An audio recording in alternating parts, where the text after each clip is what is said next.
हमने अपने इस अलौकिक शक्तियाँ चैनल पर बहुत से वीडियो पूजा पाठ से संबंधित बनाए हैं। हमने बहुत से वीडियो में आपको बताया है कि आप इतना पूजा करते हैं फिर भी आपके जीवन में कष्ट क्यों हैं। आप घंटों घंटों पूजा करते हैं, लाखों मंत्र जप करते हैं, उसके बाद भी आपके जीवन के कष्ट कम क्यों नहीं होते, क्या कारण होते हैं। बहुत से वीडियो, दर्जनों वीडियो इस संबंध में हमने प्रकाशित कर रखे हैं और यह वीडियो भी उसी क्रम में है।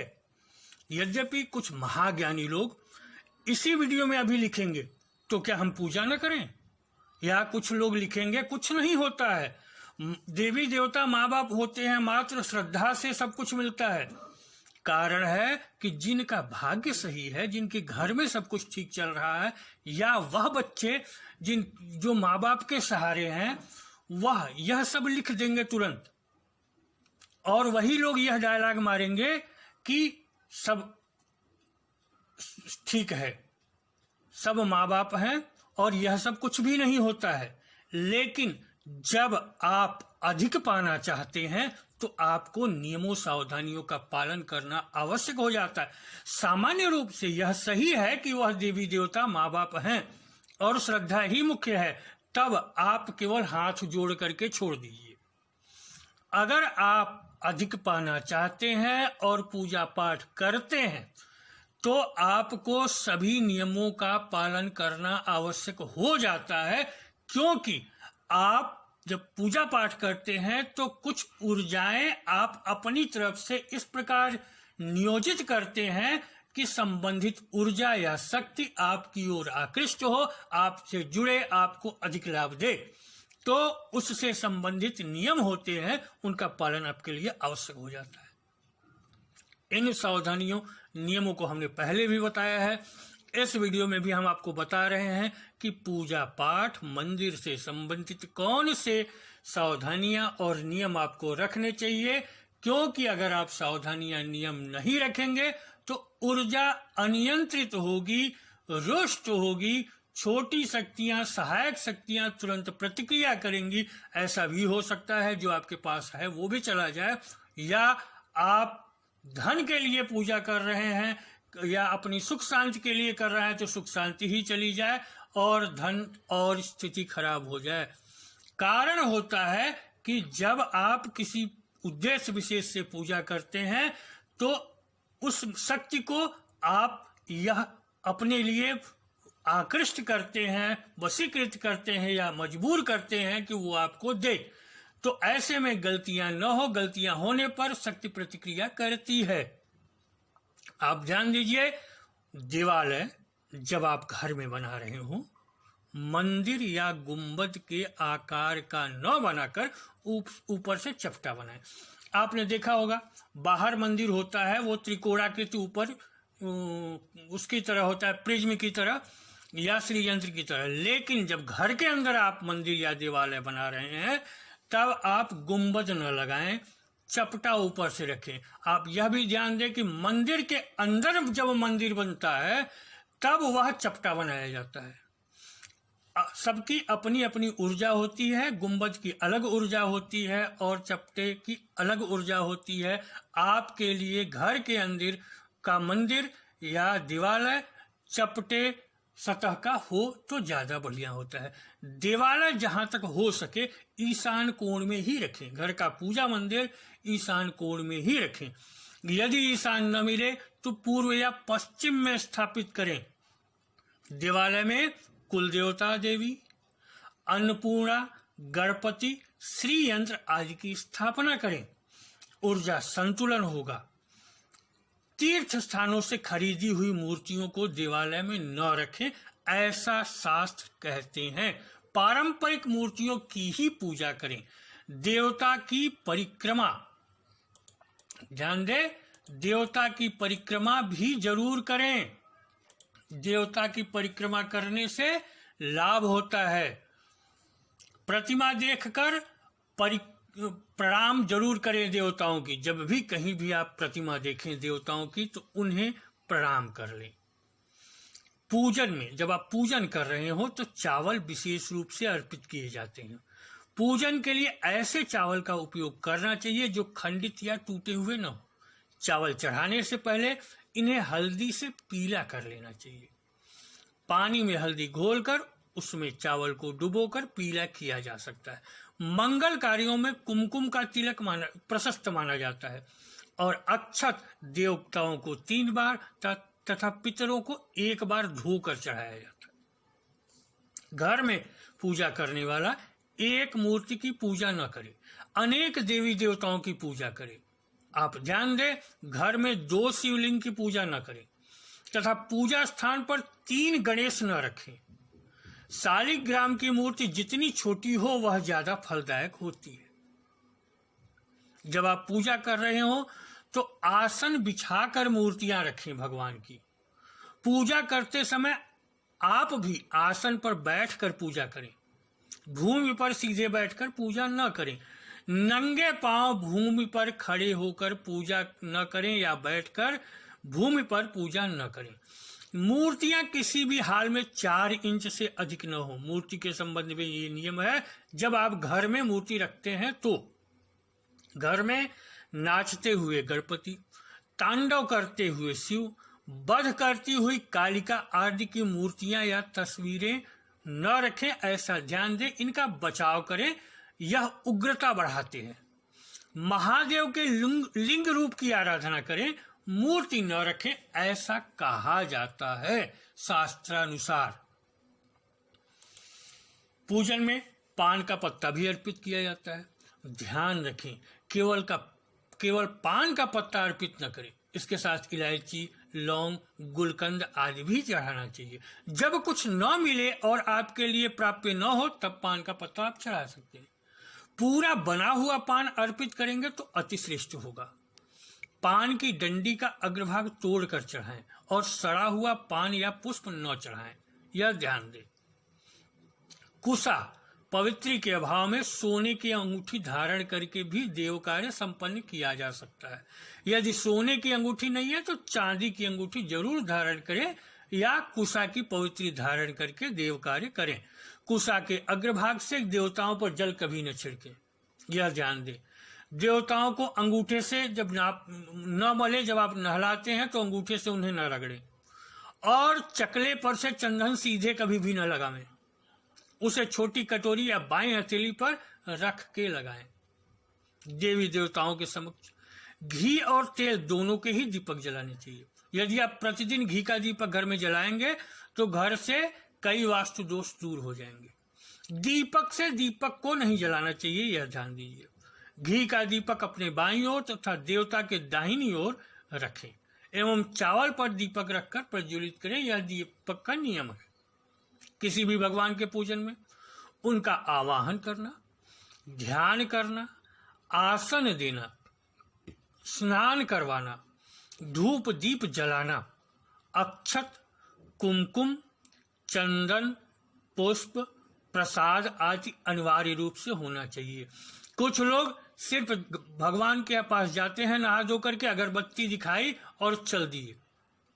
खुद भोजन करते हैं, भगवान को भोजन नहीं कराते और भगवान से चाहते हैं कि वह उनके सारे काम कर दें, उन पर कृपा कर दें। यह गलत है। भगवान की पूजा का नियम होता है जिनमें उनको बुलाना, ध्यान करना, उनका आसन देकर और स्नान करवाना, उसके बाद धूप दीप जलाना, अक्षत, कुमकुम, चंदन, पुष्प, प्रसाद आदि चढ़ा करके फिर हाथ जोड़ करके तब अपनी मनोकामना कहनी चाहिए।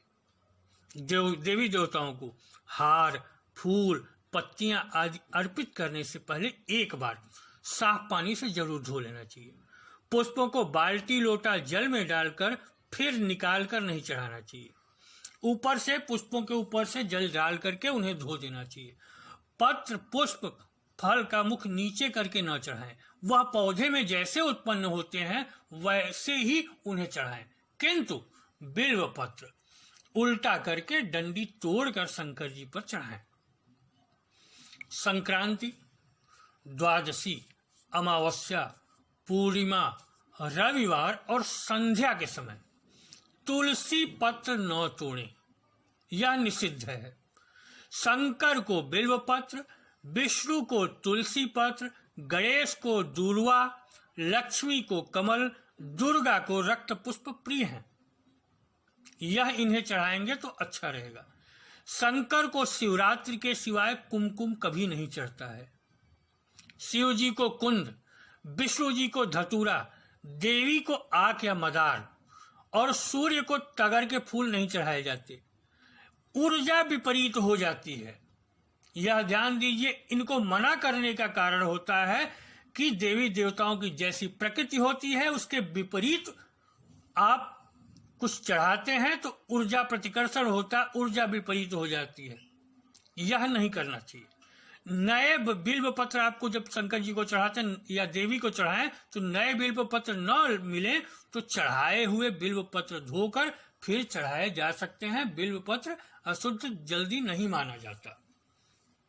विष्णु जी को चावल, गणेश को तुलसी, दुर्गा और सूर्य को बिल्वपत्र नहीं चढ़ाए जाते।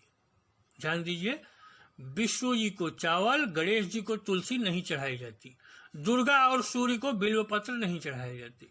गणेश को तुलसी भाद्र शुक्ल चतुर्थी को केवल चढ़ती है।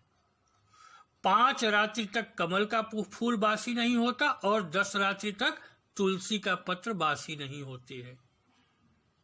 घर में या मंदिर में जब भी कोई विशेष पूजा करे तो इष्ट देव के साथ ही स्वस्तिक, कलश, नवग्रह देवता, पंचलोकपाल, खोडस मातृका, सप्त मातृका का पूजन अनिवार्य रूप से किया जाना चाहिए।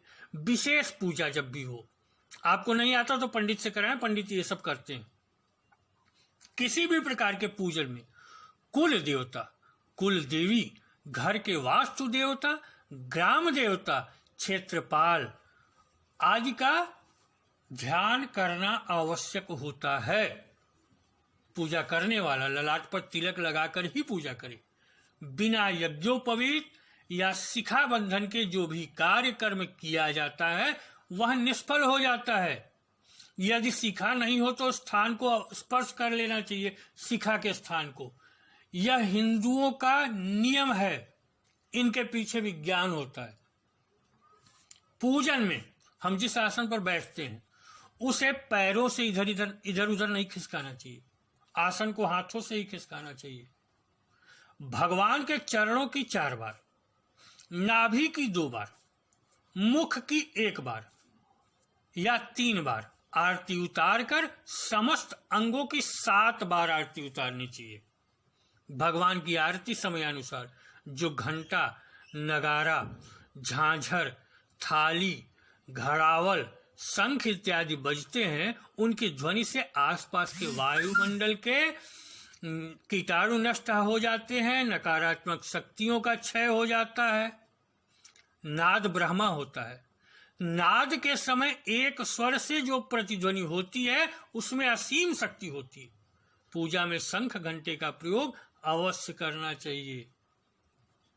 पूजन में ये 8 चीजें सीधे जमीन पर नहीं रखनी चाहिए जो हम आपको बता रहे हैं, या गलतियां न करें, सीधे सीधे ये 8 चीजें जमीन पर न रखें। पहला दीपक, दूसरा शिवलिंग, तीसरा शालिग्राम, चौथा मणि, 5वां देवी देवताओं की मूर्तियां, 6वां यज्ञोपवीत या जनेऊ, 7वां सोना और 8वां शंख। इन 8 चीजों को कभी भी सीधे जमीन पर नहीं रखना चाहिए। इन्हें नीचे रखने से पहले कोई कपड़ा बिछाएं या किसी ऊंचे स्थान पर रखें। ब्रह्मवैवर्त पुराण में बताए गए ऐसे काम जो कभी नहीं करने चाहिए। जो लोग ये काम करते हैं उनके घर परिवार में दरिद्रता बढ़ने लगती है, ऐसा पुराणों में लिखा गया है। जप में मेरुहीन माला या मेरु का लंघन करके माला नहीं जपना चाहिए। माला रुद्राक्ष, तुलसी एवं चंदन की उत्तम मानी गई है। माला को अनामिका यानी कि तीसरी उंगली पर रखकर मध्यमा यानी कि दूसरी उंगली से चलाना चाहिए या अंगूठे से चलाना चाहिए। जप करते समय सिर पर हाथ या वस्त्र न रखें। आप तिलक कराते समय सिर पर हाथ या वस्त्र जरूर रखना चाहिए, यह नियम है, ध्यान दीजिए। माला का पूजन करके ही जप करना चाहिए। ब्राह्मण को या द्विजाति को स्नान करके तिलक जरूर से लगाना चाहिए। जप करते हुए जल में स्थित व्यक्ति दौड़ते हुए स्मशान से लौटते हुए व्यक्ति को नमस्कार करना वर्जित है। यानी कि जो जप कर रहा हो, जो जल में स्थित हो, जो दौड़ रहा हो, जो स्मशान से लौट रहा हो, ऐसे व्यक्ति को नमस्कार नहीं करना चाहिए। बिना नमस्कार किए आशीर्वाद देना वर्जित है। कोई आपको नमस्कार न कर रहा हो, आप अपने आप आशीर्वाद दे रहे हो, तो यह भी गलत है। एक हाथ से प्रणाम नहीं करना चाहिए। सोए हुए व्यक्ति का चरण स्पर्श नहीं करना चाहिए।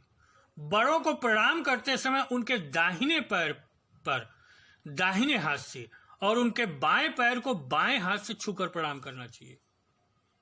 जप करते समय जीभ या होठ नहीं हिलाना चाहिए। इसे उपांशी जप कहते हैं या मानसिक जप कहते हैं। इसका फल 100 गुना फलदायक होता है। जप करते समय दाहिने हाथ को कपड़े या गौमुखी से ढक कर रखना चाहिए। जप के बाद आसन के नीचे की भूमि को स्पर्श कर नेत्रों से लगाना चाहिए। पूजा करते समय मुख उत्तर या पूर्व की ओर रखें।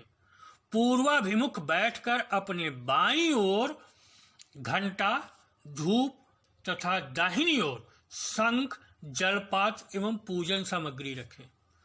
दीपक आग्नेय कोण, देवालय के आग्नेय कोण में ही जलाएं। पानी उत्तर में रखें। शिव जी को की जलहारी उत्तराभिमुख होकर रखें, अर्थात उसका मुख उत्तर की ओर हो जब रखें तो। हवन में अग्नि प्रज्वलित होने पर ही आहुति दें। जब तक अग्नि जले नहीं तब तक आहुति न दें। और समिधा अंगूठे से अधिक मोटी नहीं होनी चाहिए तथा 10 अंगुल लंबी होनी चाहिए। समिधा यानी कि जो लकड़ियां चढ़ा रहे हैं वो 10 अंगुल लंबी होनी चाहिए और अंगूठे से अधिक मोटी नहीं होनी चाहिए। छाल रहित या कीड़े लगी हुई लकड़ी या समिधा यज्ञ कार्य में वर्जित है। पंखे आदि से कभी भी हवन की अग्नि को प्रज्वलित नहीं करें। जब पूजा हो जाए निर्माल्य, पुष्प, नारियल आदि पूजा के पश्चात विसर्जित करें। घर में न रखें। आप पूजा के पवित्र जल को घर के हर कोने में छिड़कें। मीठी वस्तुओं का भोग लगाएं। लोहे के पात्र से भगवान को नैवेद्य या प्रसाद अर्पण नहीं करें और भोजन प्रसाद को लांघना कभी नहीं चाहिए। पानी, दूध, दही, घी आदि में अंगुली नहीं डालना चाहिए। पूजा के समय इन्हें लोटा, चम्मच आदि से लेना चाहिए, क्योंकि नख स्पर्श से वस्तु अपवित्र हो जाती है। अतः यह वस्तुएं देव पूजा की योग्य नहीं रहती हैं। तांबे के बर्तन में दूध, दही या पंचामृत आदि नहीं रखनी चाहिए, क्योंकि वह मदिरा के समान हो जाती है। आचमन 3 बार करने का विधान है। पूजा से पहले आचमन किया जाता है, उसे 3 बार करना चाहिए। इससे त्रिदेव ब्रह्मा, विष्णु, महेश प्रसन्न होते हैं। दाहिने कान का स्पर्श करने पर भी आचमन के तुल्य माना जाता है। शनिवार को पीपल पर जल चढ़ाना चाहिए। पीपल की 7 परिक्रमा करनी चाहिए। परिक्रमा करना श्रेष्ठ है, किंतु रविवार को परिक्रमा नहीं करना चाहिए। खंडित मूर्तियों का विसर्जन कर देना चाहिए। विसर्जन से पहले उन्हें भोग अवश्य लगाना चाहिए। खंडित मूर्तियां घर में नहीं रखनी चाहिए।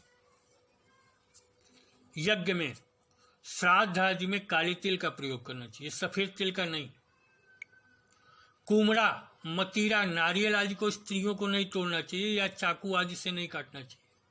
यह उत्तम नहीं माना गया है। किसी को भी कोई वस्तु या दान दक्षिणा दाहिने हाथ से देना चाहिए। एकादशी, अमावस्या, कृष्ण चतुर्दशी, पूर्णिमा, व्रत तथा श्राद्ध के दिन क्षौर कर्म यानी कि दाढ़ी नहीं बनानी चाहिए। सभी धार्मिक कार्यों में पत्नी को दाहिने भाग में बिठाकर धार्मिक क्रियाएं संपन्न करनी चाहिए। ऐसा शास्त्रों में नियम है। यह कुछ पूजा के नियम थे, इनका पालन करना चाहिए। इनमें गलतियां होने पर आपके घर में, आपके परिवार में आपके साथ व्यतिक्रम होता है। इसके साथ नमस्कार, धन्यवाद।